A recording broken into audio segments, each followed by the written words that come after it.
Hey guys, so I want to do a quick little comparison here between the Nokia 6 and the Galaxy J7 Prime, a nice phone that was released a couple of months ago, mid-range. I wanted to see how it would compare with the Nokia 6 phone here from HMD. Let's check them out.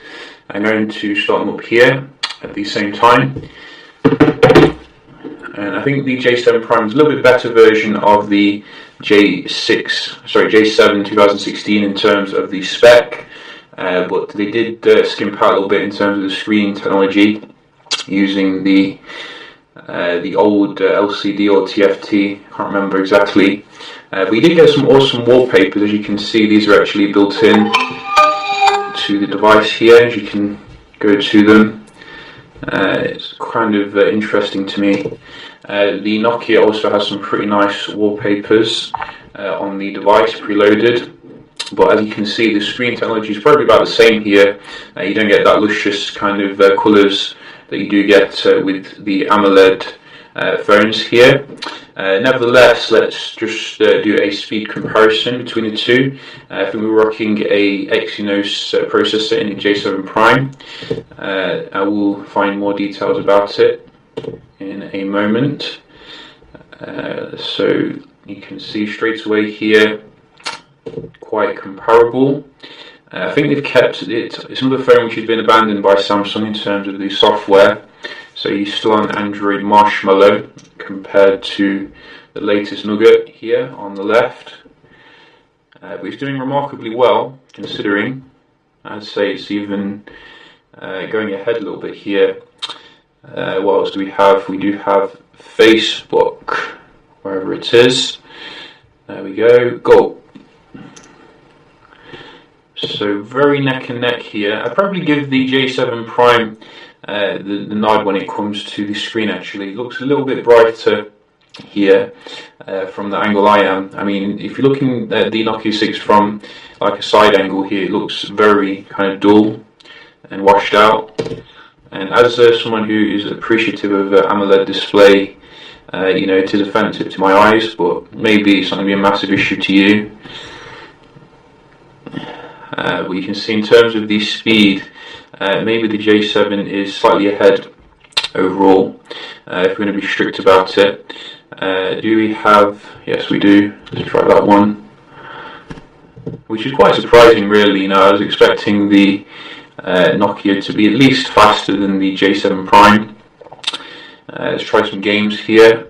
I forget how much RAM it has. I think it has 3 gigs of RAM, but don't quote me on that.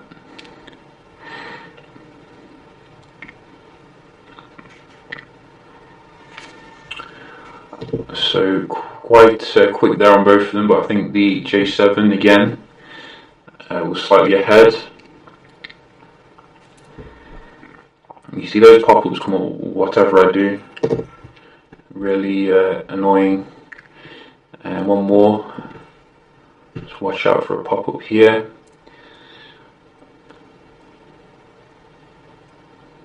Yeah, you can see Samsung seems to be the boss when it comes to the mid-range higher end and the mid-range lower end overall. If we're going to be honest, obviously you don't get lit buttons here compared to the Nokia, which is a nice addition. But you do get front-facing flash, as you can see on the front here, for your selfies. Let's just see how the Wi-Fi does compare. So where is the Wi-Fi? I can't see it here, somewhere there. And just check, yeah. So what does the J7 Prime have as a processor? Let's see. J7 Prime. Oh, I think the J7 Prime doesn't actually support 5G Wi-Fi. That was a fatal flaw that I do remember. So it's coming with Exynos 7870 octa, 3 gigs of RAM. Let me just double check actually, because if it doesn't support the 5G band, that'll be the reason why it's so slow. So maybe Nokia is going to be ahead here at last.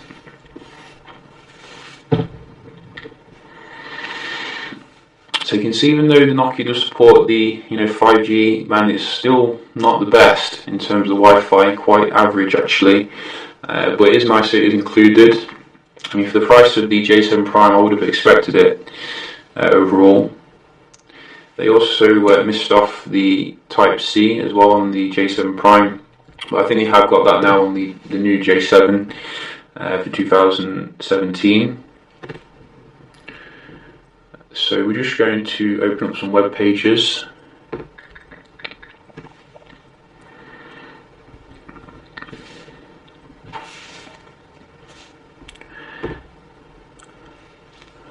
So let's go. Quite a comparable viewing experience here in terms of the screens. I do think the J7's is slightly more vibrant though, and the pictures seem to load a bit faster, which is nice. A little bit slow though for the Nokia 6 IGN.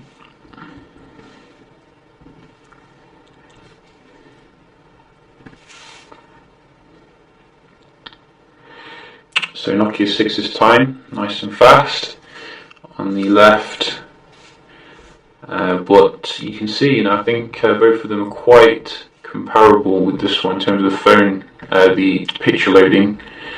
Just try one more.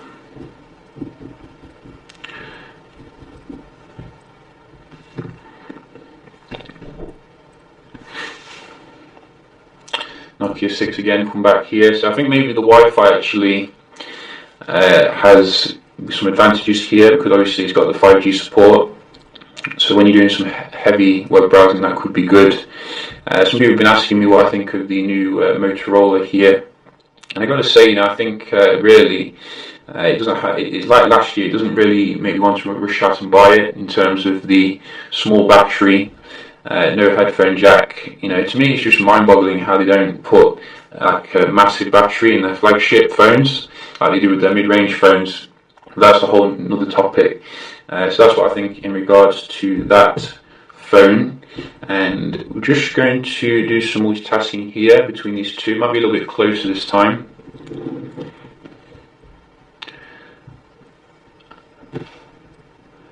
So we did get a reload down the right.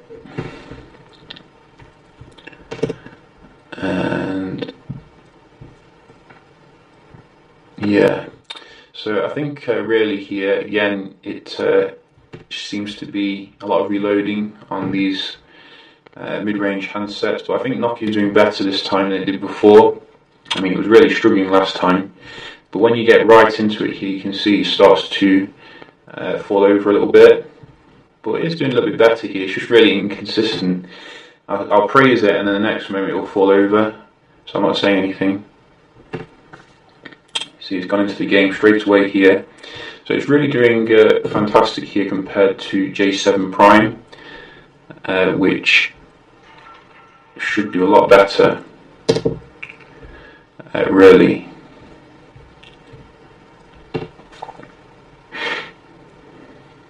I think Samsung could definitely do a lot better when it comes to its mid-range kind of phones, because they're skipping the waterproofing as we saw with the J5 Pro. They have all these names like Pro and Prime, etc., but they don't really mean anything if they don't have the basic stuff. So quite a mixed result here with these two. I think the Nokia did take it actually when it came to the multitasking and the web browsing. So if I was going to choose between these two, I'd go with the Nokia overall, because it does have a more attractive design. Overall, I think the J7 Pro has a nice design in its own, but it's a bit more conservative. This gives you nice, like Mate 9 kind of look, Nexus 6P. It was also coming with arguably a better camera, in terms of the optics used here. HMD have been bigging it up. And also, I think it's coming with a more kind of stock interface, which should be updated quicker. As we know, Samsung completely abandons its like mid-range and low-end phones when it comes to software. But the J7 Prime, is still available here. I'd probably recommend the J7 2016 still, just because of the display. It has like a regressive display here, TFT or LCD, and I think also it does have the fingerprint scanner though, compared to the old J7s, which is good. But obviously there is a new J7 2017, which should be better than this one and the 2016, arguably. So yeah, just a quick little video here. Hope you found it helpful, and I'll see you in the next one. Cheers.